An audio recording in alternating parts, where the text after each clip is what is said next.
What is up, y'all? Coast to Coast Podcast coming at you. Brought to you by Johnny T-Shirt. All right, Coast to Coast Podcast here. Your weekly edition. Last night, Tar Heels fall to Duke 62-57 at the Smith Center senior night. Last regular season game in the Dean Dome. I'm Joey Powell. Appreciate y'all being here. With me, as always, Sherrell McMillan, Sean Moran. The boys are not in a great mood. None of us are in a great mood. Nobody in the fan base is in a great mood. So let's just get going, shall we?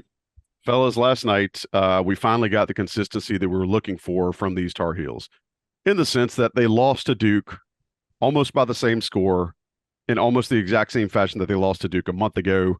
One field goal in the last 4 minutes, terrible shots out of timeouts. They gave up a Jeremy Roach layup when they absolutely needed to get a stop in the waning seconds of the game, and they shot roughly 30% from the field. That leaves us with the Tar Heels getting a beautiful 7 seed in the NCAA or in the ACC tournament, finishing the conference season with a 12-8 record. And yes, I'm going to let you both start. Sherrell, you first. What did you see last night? Kind of the same thing we've been watching all season. A UNC team that is talented enough to play with anyone in the country, as evidenced by, games against Alabama and Duke and Virginia and Ohio State and Michigan. Some teams have struggled, some teams have improved throughout the year, but they can play with anyone. That's not a question. It's just a matter of continued focus and execution, not just for 10 minutes or 20 minutes or 30 minutes, but for 40 minutes. And through a regular season, 31 games, they've proven that they can't consistently execute when it matters the most.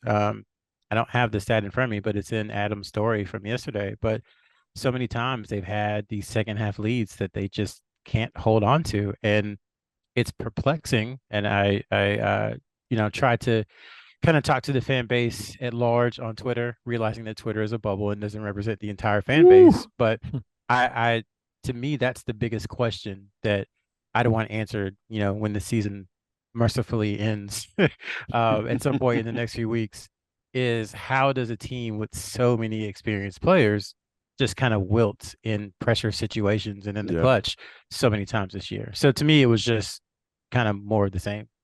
it's almost become predictable for the fan base. And speaking of Twitter mentions, shout out to old boy that blew up my mentions last night, talking about that, making comments about my receding hair and wearing flat bills at quote my age, but said he doesn't listen. I see you. I see you out there. Sean, what did you see last night? This is probably one of the first times I did not feel that UNC was the better team in the matchup. I mean, I think you can go all the way back to the beginning of the year with Iowa State and even Alabama. You always felt UNC was the better team, and they played like it, but they would end up giving it away.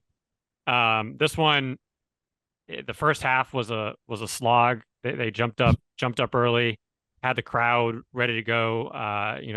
If Caleb hadn't got fouled on that dunk, but instead they gave up a quick lead, and then it was just really tough trying to keep a lead from ballooning as well as trying to cut into that lead.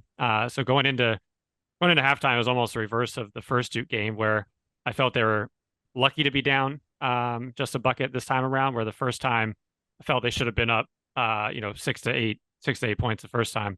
And then the second half, same thing. The lead got up to 7. They got it up to 4.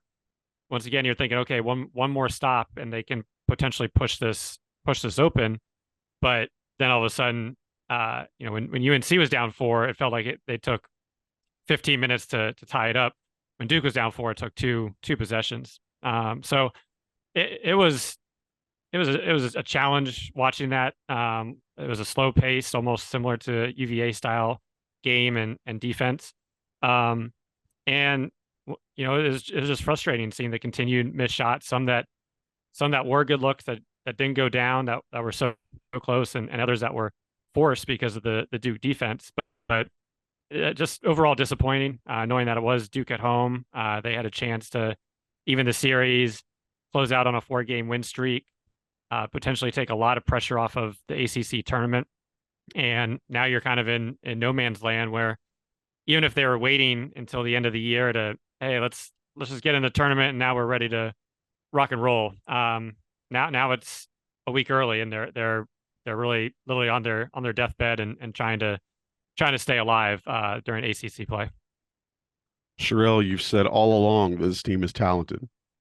Do you still feel that way as we sit on March 5th? You know, at this point, are they a talented team that can't jump shoot? Because again, even last night, it wasn't just jump shots. Last night they missed unofficially 423 bunnies. So I would ask you, you know, do you still feel that this is a talented team, or are they what their record says they are? They're both. They're a talented team who has a bad record. And I think that's where the frustration again and kind of reading the fan base online and talking to folks and reading the message boards and everything, the frustration comes from the part because they've seen individual players do it. They've seen it over and over the last few years, but they've never really seen everyone do it together, over the course of the same game. Even the magical NCAA tournament run last year, it was never everybody clicking at the same time.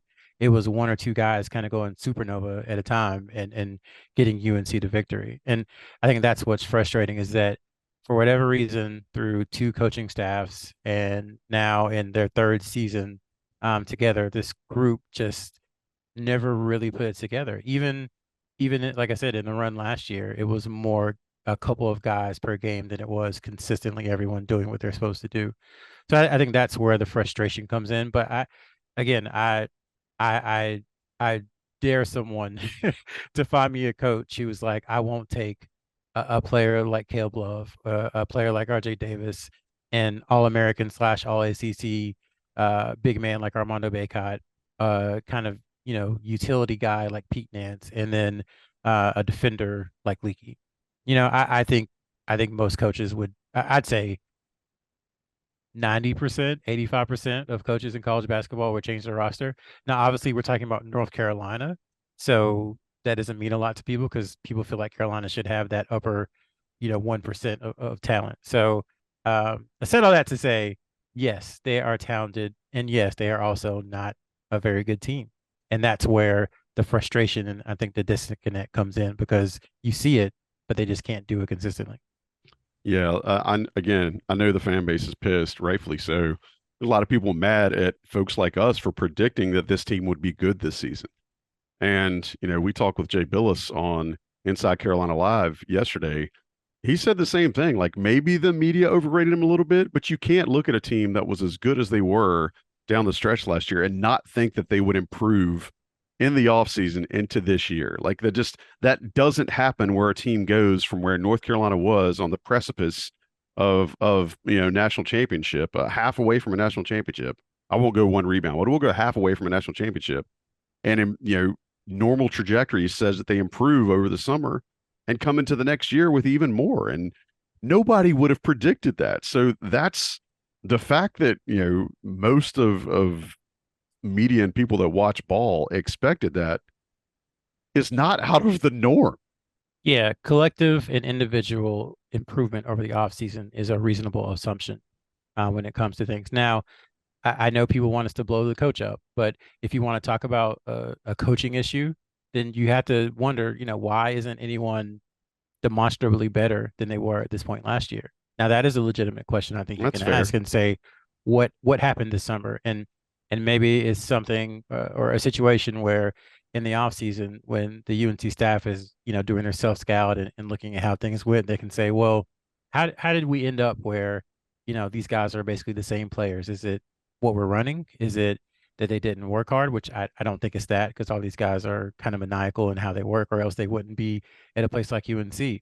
So is it scheme? Is it what we do in practice? Is it, the stuff we run in games? What is it? And I hope that they'll take that time and have the introspection and be open with themselves enough to kind of look at it and say, okay, maybe it was XYZ. Let's change that this summer. Sean, why is offense so difficult for this team? Or at least why does it look so difficult for this team? I'm not going to, again, this isn't me kissing the staff's butt, but I am saying that they know more about basketball than we do. I don't think anybody would argue that. So why is it that anytime this team goes into an offensive set, offense looks difficult, whether they're playing against a decent defense like Duke has turned out to be, or whether they're playing against Southwest Louisiana Tech State Sisters of the Poor Community College, right? Like, why does offense always look so difficult currently with this team in this system? Probably, I'm going to go with our favorite word from last year, ball movement, and that's not the sole reason, but I do think that is a large part. Sherrell was talking about not everybody's been able to play well together. Against Duke, it was Armando and RJ, and then you really had three of the other starters not stepping up. But at the same time, even when they are going on their short runs, it's rare that they can string together consecutive possessions where they're moving the ball, they're making the defense work. I do think lately we have been seeing a lot of the zoom plays, the dribble handoffs, trying to get Caleb or RJ going to the basket. But you look at that and it's only involving two, maybe three players, and it does allow the other two players not in that set. One, it makes them stationary offensively, but also it gives the defense now really two safeties, which makes it all the harder if Armando's trying to catch the ball or if Caleb is trying to go to the basket. Several times they're able to get into the paint and kick out, and you have a wide open jump shot that you're not hitting. And if you're not hitting those, then why is the defense going to do anything different? But I think this goes to your introspection comment. We'll love to see the offense where there is almost five people are moving at once. It's making the defense a lot more difficult rather than keeping their eye on 2 to 3 players and watching that. So I think ball movement in general, we've seen the poor play in transition. I mean, even yesterday, the RJ to Caleb fast break, which led to 2 free throws, you saw in the replay, and they were talking about, oh, the pass was behind him, and it's just we haven't seen very crisp fast breaks where it's a pass to pass. It's usually one guy taking it, and I think that goes into the half court set. And once again, when you don't have 4 players that can score at a high level, it makes things a lot more difficult. But right now, it's usually 2 to 3 people that are the focus points, both offensively and defensively. And I know that's supposed to give space in general, but if you don't have the personnel for that space to pay off, you wish they would try something different. And I think a lot of the frustration probably stems from going all the way back to the Alabama game, where you did watch 4 overtimes and regulation, where it did feel just here's this isolation ball time and time again. And not that they're still doing that nearly as much, but I think that in my mind and others' minds, that it just kind of started there, and you're not seeing 5 guys play together. Far too often, and I'm going to stay with you here, Sean. Far too often, this team looks easy to defend. And if you watch NBA ball, there is a lot of 5 out, there's a lot of 4 out. But to your point, there's more action going on. And even after North Carolina gets into their typical sets of, high ball screen, dribble handoff, whatever, after that, to your point, there's only a handful of guys moving. Usually the corners are pretty stagnant. Maybe there's an inversion on the baseline, but it looks really easy to defend, and they can use the 2 safeties like you're talking about. If you were the coach, what additional actions would you like to see after that initial high ball screen, that initial dribble handoff at the top of the key? What would you like to see there? Because we were talking offline, and Sherrell went back to a press conference earlier this year where Hubert Davis said he wanted to see penetration that gets points in the paint. And since the Syracuse game, and I'm not speaking for the entire fan base or all IC subscribers here, but I think I've heard them say, and I think this is a fair assumption, there just hasn't been a lot of innovation from the offense after those initial plays at the top of the key.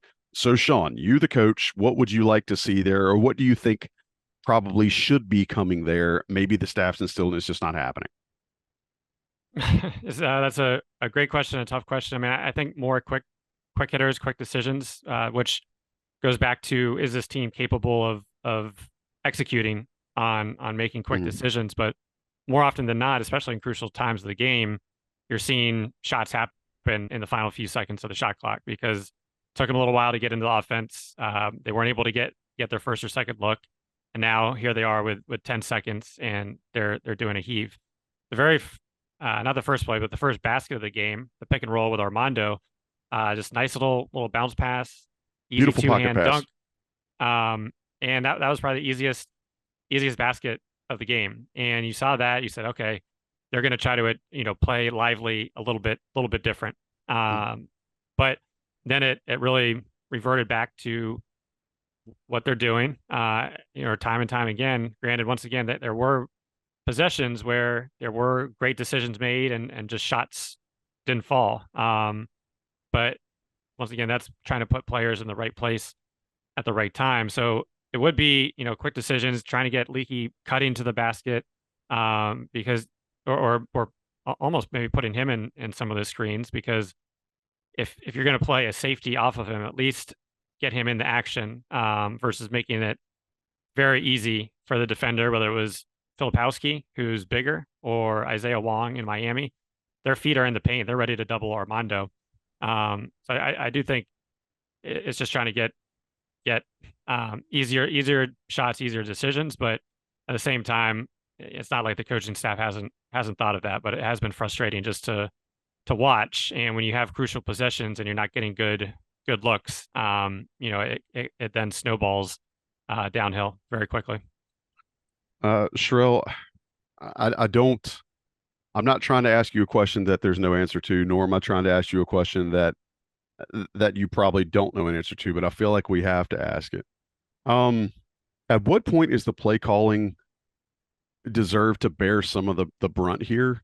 We saw the end of the Duke game for the second time this year, and multiple times during that game and other games down the stretch, where North Carolina, out of a timeout, just doesn't get anything, and sometimes they don't even get a shot. But they definitely don't get what I'm assuming the coaches are asking for. Where's the disconnect there? And if it's if the coaches are calling something that the team can't run, at what point do you have to call something different? Yeah, that's another loaded question, Joey. You're full of those tonight. Sorry. It's fine. I would say, I think once you get into the, game 20, game 25, and you're getting the same results, then you do probably need to try something different. And maybe they have, and it's to our untrained eye, Very possible. Folks who don't know the intricacies of the game, like, the coaching staff does. Maybe they have tried something and it's not working. So I want to give them a little bit of credit that they probably are smart enough to know, like, hey, these shots we're taking aren't working, and the players shooting them shouldn't be shooting them because they're not very good at taking them. Sure. So hopefully, you would assume that they understand that. But I do think they do ultimately shoulder the blame. I mean, it comes back to the coaching staff eventually, because they're the ones who are making the calls. They're the ones who are saying the goal of this play is X, Y, and Z. And so if X doesn't work, then you go to Y, and if Y doesn't work, then you go to Z. So if a player does E, then that's on the coaching staff to say, hey, player, you cannot do E because the options were X, Y, and Z. You'd never want to completely eliminate a player's ability to just go make a basketball play. But when it happens over and over and over again, again, that's when you have to look at the coaching staff and say, well, why are you letting this happen if you want, a certain desired outcome? So that's kind of where I'm at with it, is they shoulder blame, because you can't keep doing the same thing and seeing it doesn't work and expect it to magically just become successful. Like, if you do something 100 times and it doesn't work 75 times, then you probably should start doing something else. Well, and it's not as if we didn't see their ability to scheme something like they did at the end of the Ohio State game. That was a highly improbable play that Coach Lebo drew up, and the team went and executed it. So, I know it splits between staff and players as to who's at fault. I'm not even looking forward to put the blame squarely somewhere here. I wonder at what point, at what point do you just kind of have to throw the baby out with the bathwater and just draw something up every time, as opposed to going back to maybe something that you're familiar with that you can't do? And to their credit, let me jump in, Sean. Sorry. After the Portland, let's call it disaster, and then Indiana and Virginia Tech, they did revamp things. Because the way they played those first, I guess, 9 games of the season, and the way they came back once they played Georgia Tech and went to that December stretch was very different. It was much more Armando Bacot focused. They talked about running different sets. They talked about doing things. So the staff has shown it's capable of changing in flight. Right. You just wonder where that was. We were talking offline about They were 7-3 after the Syracuse game with Yep. 7 days off, and you thought, okay, this is when they'll add some wrinkles, they'll change some things to set themselves up for these final 10 games to go on a run, and it doesn't appear to have happened. I won't even say it doesn't appear. It just didn't happen. I mean, and I'm sure they're probably saying the same things in the Smith Center. So it's not like they're. I don't mean to come at this as if they're not frustrated and they want the results they've been getting, because I guarantee you, to use an old Roy Williams euphemism, he knows more in his pinky, or he wants it, worse than anybody else in the family. I get that. I believe that. Sean, was there something you wanted to add there? I mean, just been thinking about transition play. They did get out a little bit more early on, and It was 9-0 at one point in the game. You're right. yeah, which I think it stayed at 9 for the entire game. But you've seen it at certain times of the year, usually coming off a loss in the first half, where they make a concerted effort.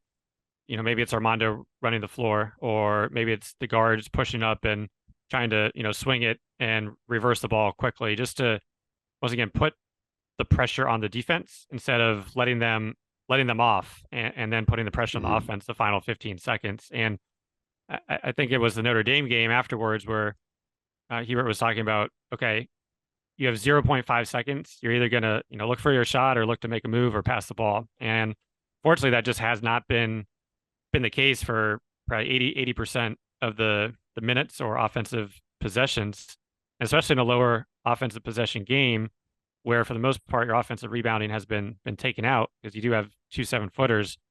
If you're able to get just a few a few other easier looks or easier baskets, that can make all the difference. But pretty much throughout the entire season, it's been just a few possessions each game that have made the difference, usually in the wrong way. And I wanted to add, you talked about Lively earlier, Sean.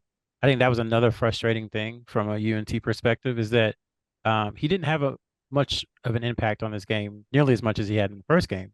And Carolina got him into foul trouble. I think he only played 16 or 17 minutes, and they just weren't able to take advantage of it. I mean, I understand the idea that Armando Bacot is getting double and triple teamed, and you can't force feed him the ball every possession. But there's got to be a way, and this is where the people who are paid a lot of money to figure these things out have to figure it out. There has to be a way to get him more shots in a game where the best, the best post defender is out, in foul trouble, because Armando's he was revved up.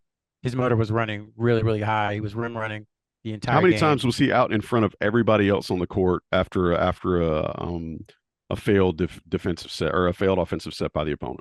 Yeah, and never got a pitch ahead. Shouts to DeMarco Dunn. I think DeMarco Dunn gave him the one pitch ahead the entire game. Mm-hmm. But there's got to be a way to get him more involved in the offense in those situations when there's a clear advantage for UNC on the offensive end. Again, all due respect to Young from Duke, but he's just not the defender that Derek Lively is, and Armando Bacot is a really good offensive player. So you have to find ways to get him the ball in position, find ways to get him shots, find ways to keep him involved, because that's your best advantage in that situation, is to go into Bacot. There are times when go ahead, Sean. Two things. One, Young, I fully agree with the skill level, but I thought he had an A+ game in terms of what he brought off the bench, and just made it difficult. You probably could have called him for a foul almost every single time down for what he was doing before Armando got the ball, or when he did get the ball, but the rest weren't going to call it. And he played extremely aggressive. He definitely doesn't bring that shot blocking presence, but you didn't see UNC being able to get to the rim and challenge him, where I think they could have scored. And then he was getting rebounds, and he came off the bench, and he gave them a fantastic effort, especially when Lively, as you said, only played 16, 17 minutes, didn't have that impact until the final few. And I might get killed for this, but after Armando's sophomore year, he hit a lot of 16 to 18, not a lot, but he hit several 16 to 18-foot jump shots during the year. Going into the junior year, you heard about all the focus on the outside jump shot, the three-pointer. And not that I would have liked to have seen a three-pointer develop, but if he could have just developed a 10-foot face-up, that could have alleviated a lot of the pressure on him. because everything he does for the most part has to be back to the basket unless they get him moving. And you're not often seeing him penetrate with a spin move, from the top. But if he had been able to develop just a short mid-range jump shot, that could have opened things up a lot for him. And he's been playing at obviously a high level, leading rebounder in Carolina history, but it's kind of the same player that he was last year, which at the same time, you have to tip your cap off to, because the majority of the other players have regressed. So at least he's maintained that level. But I do think if he had been able to develop that short jump shot, he would be much more dangerous, and it would make life a lot harder to double team him. Not for nothing, I also think North Carolina needs to. Let me take this step back. I don't want to try to sideline coach here, but I do wonder at times, are North Carolina's guards confident enough in throwing a post entry? I do think there are times a post entry is available and either they don't see it or maybe the action determines that it's not a priority. But there are many times this season where Armando Bacot has had a post seal and just never even gets a sniff. And I think that when you have a player of his caliber, to echo you, Sean, I think that's really important. All right, last question before we take a break and then talk about some recruiting stuff. Gentlemen, yes or no question. Does North Carolina deserve to be in the NCAA tournament? Sherrell. You're muted. Sorry. It's okay. Not executing in the clutch. Probably what he wanted. Yeah. As of today, right now, with the resume, no. Yeah, okay. Even if they win 2 games in the ACC tournament, do they deserve to be in the ACC tournament? No, they've had more than ample opportunities to win their way into the tournament without needing help from Boise State or some random team in some random conference. This is a systematic failure from the top to the bottom in North Carolina.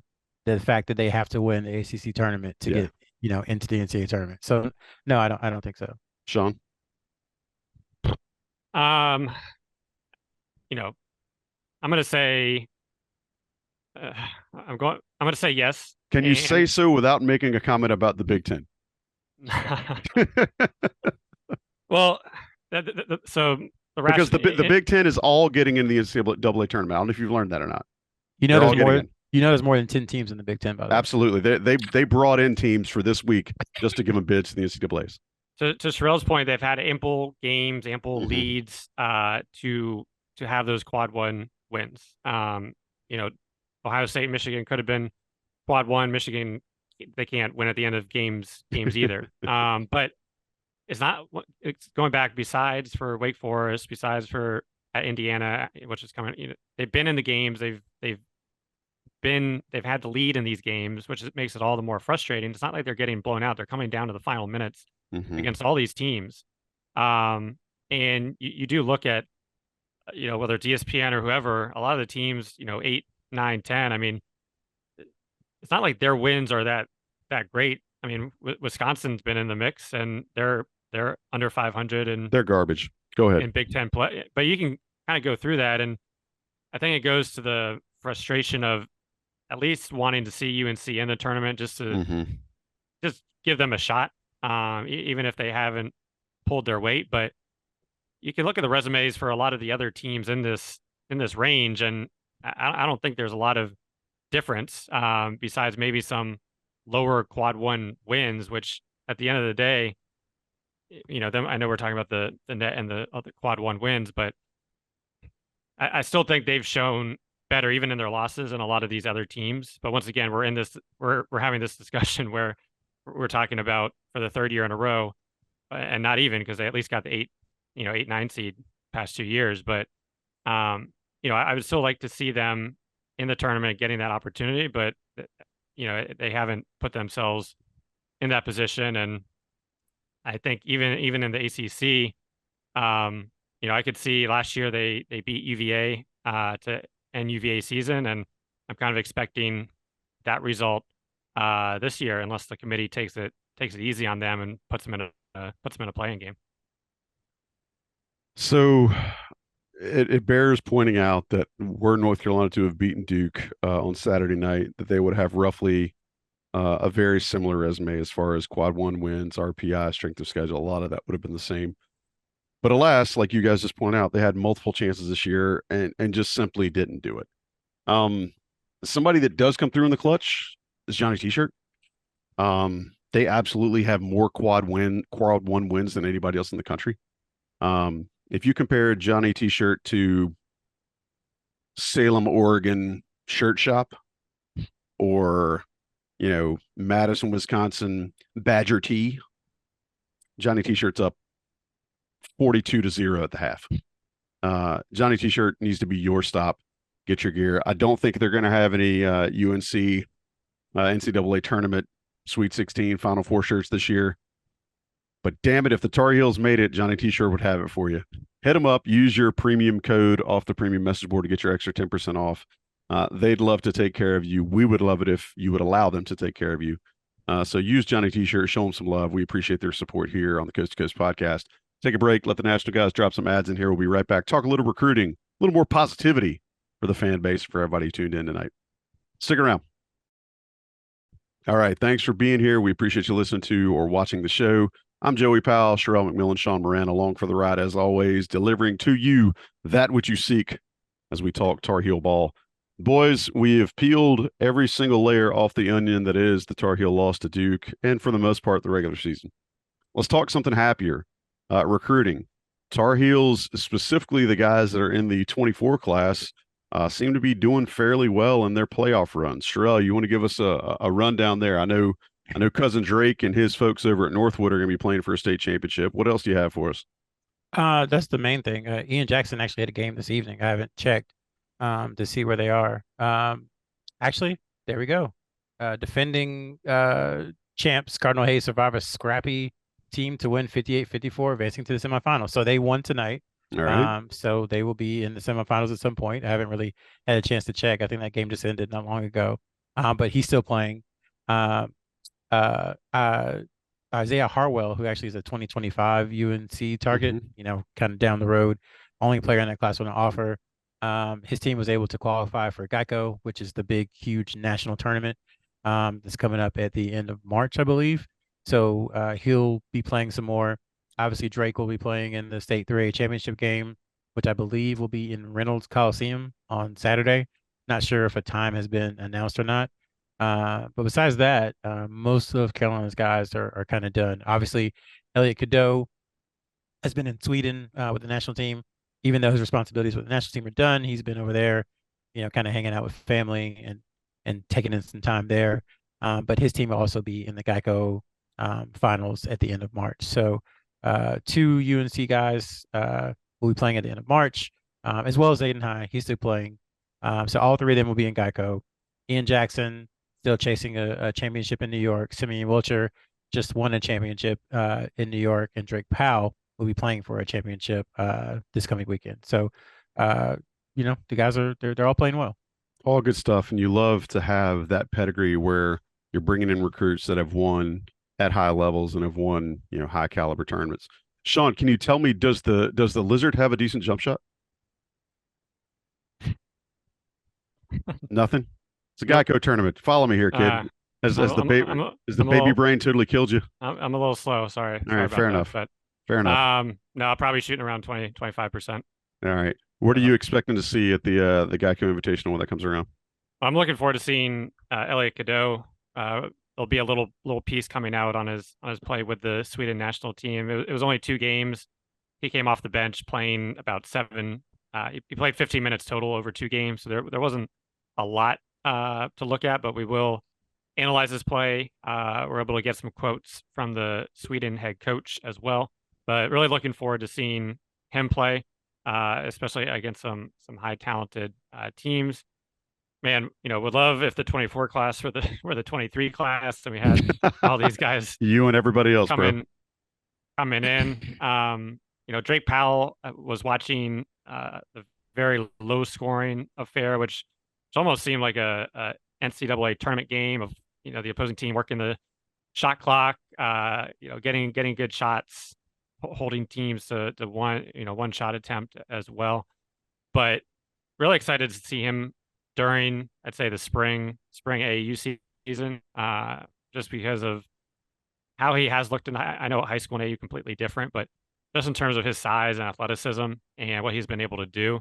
I'm really excited to see him. On the 17-year-old circuit, I thought he blended in a lot on the 16s, but he just looks um, so impressive from a physical standpoint right now that I'm interested to see it carry over. But it's been nice seeing all the recruits playing and playing with strong teams and doing well. But it'll be fun for the Carolina fans to watch a few more over the next coming weeks. Let me jump in, Sean, too. I neglected to mention, we talked about ad nauseum after he committed the things specifically. I want to tip my hat to you, Sean. The things that Drake Powell needed to work on to improve his game, and he's really had an amazing scholastic season. Sherrell, Drake Powell has a newly minted ranking, and maybe picked up another bit out of the sky there. What do you get? Yeah, so 24/7 Sports updated its 2024 rankings this past week, and Powell was one of the biggest movers, going from 37 to 19. For those who care about that kind of thing, shout out to my friend Justin. He is now a 5-star recruit. So North Carolina in 2024 has Drake Powell, who's ranked number 19, which is a 5-star, obviously. Excuse me. Elliot Cadeau dropped 1 spot from 10 to 11, still a 5-star. And then Ian Jackson dropped 2 spots from 3 to 5. So UNC with 3 guys inside of the top 20. That hasn't happened very often in recent years. So When was the last time? When was the last time it happened? So I have to double check on that. I have to double check Oh, on that okay. one. I thought you had that at the ready. I'm sorry. Yeah. So at one point, Walker Kessler and Day'Ron Sharp were also in the top 20. But I think in the final rankings, They weren't in one the of them finals. Yeah. yeah. So at one point, Caleb Love, Walker Kessler, and Day'Ron Sharp were all top 20. But before that, I think it's Ty Wayne and Brandon Wright. I think you have to go back to that group to have 3 guys in the top 20. I'll have to check and obviously go back and check it to be sure, but I think that's the case. At any rate, and then James Brown, UNC's forward commit, he did drop some from 39 to 50, and I think it's probably a better, more realistic ranking right now for him. Not to say that he's not going to be a really good player for UNC moving forward, but a lot of the ranking is projection. There's projection to the NBA. There's projection in skill set development. There's projection to how they'll play in college as well, and probably how they play in college, in my opinion, seems to be weighted a little less than the other two.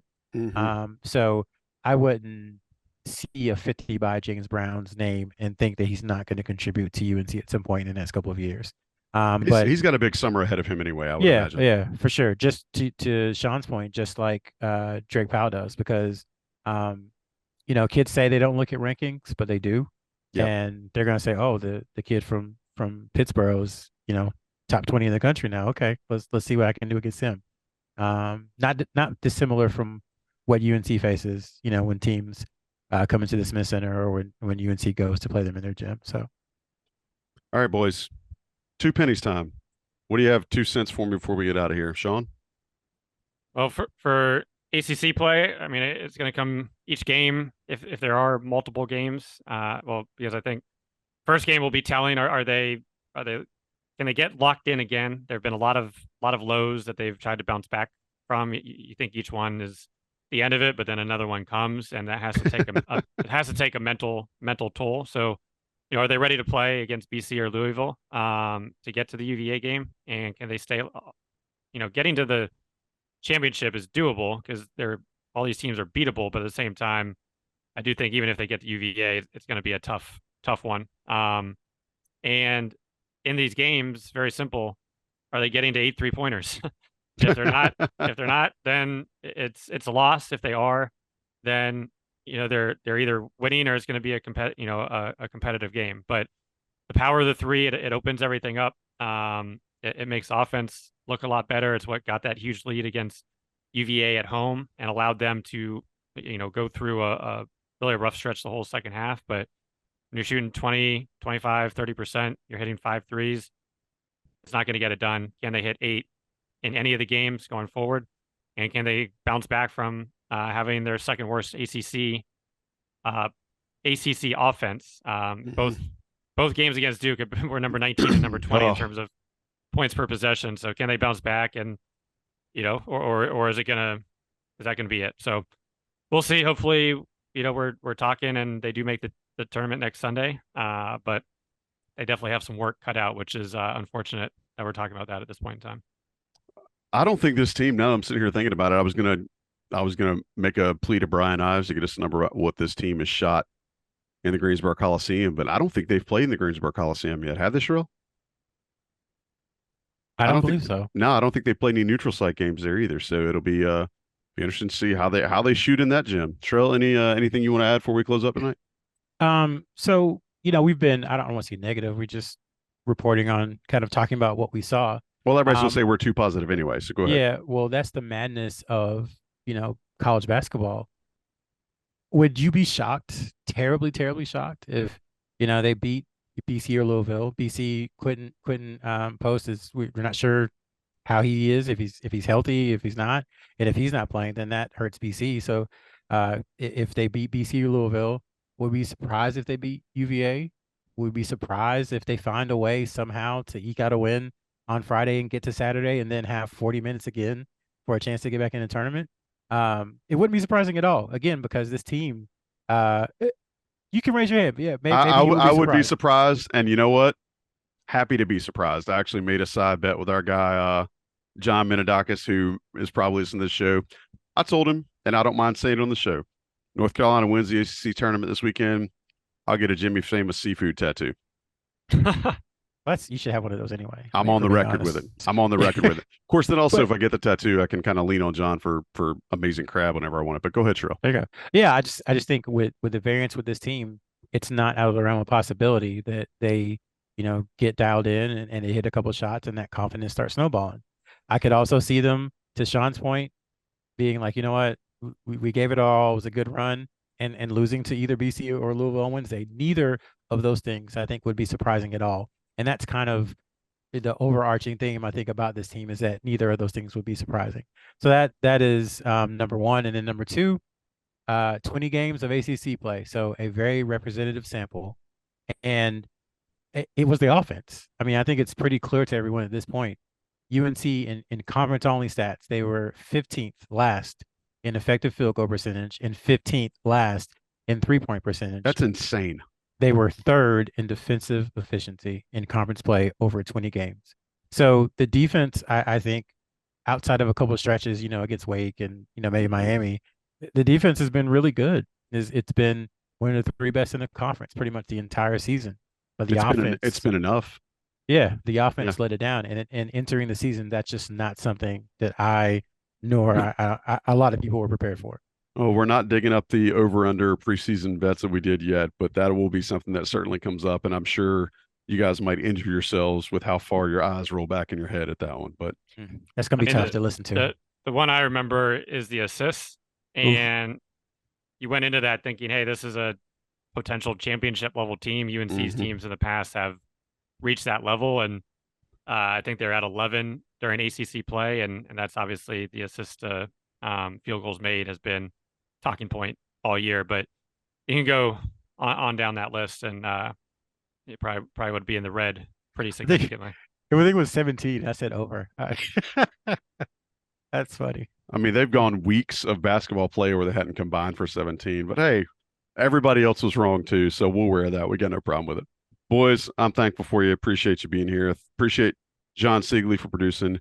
Thanks to Johnny T-Shirt for sponsoring the show. Appreciate all of you for tuning in, as always. We like doing these regardless of what's going on the court. It's fun to talk hoops with these guys, and it's fun to have everybody out there who's tuned in, watching, and listening. We appreciate you being a part of the fam. Until next time, y'all have a great week. For Sherrell McMillan, Sean Moran, I'm just Joey Powell. We'll catch you next time on the next edition of the Coast to Coast podcast here on InsideCarolina.com. Bleak.